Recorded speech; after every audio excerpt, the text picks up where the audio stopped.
Hello, welcome, happy Thursday.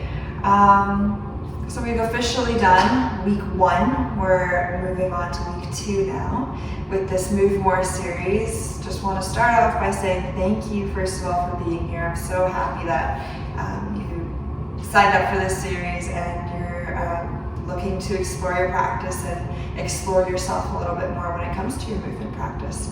So that's cool. Week 1, we talked a little bit about this idea of how movement can be medicine. And not just medicine, but how can we make movement our most trusted and the most potent medicine in our lives and for our healing journey, whatever that means. And so in that idea, we talked about the 3 bodies. So this container that we live in, this physical body, and within this physical body, we have an emotional body or the mental body. So our thoughts that run us, the ideas in our heads, the judgments, the inner dialogue, the 5 senses reacting, essentially.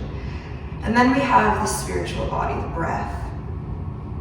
So when we come into our movement practice, it's important, we talked about, to be aware of these 3 bodies and how they're separate from one another, but how they're all working together. So they're all one, essentially, but they are all 3, they're all different separate bodies in themselves, and they all have different functions. And so a lot of times we come into maybe our workout or our movement practice, and we're thinking about just this one body, the physical body. We're not thinking about the breath as much. We're not thinking about the thoughts or any intentions in our movement practice. That's not too much of a thing. And with that, we see a lot in movement practices or in exercise routines injury and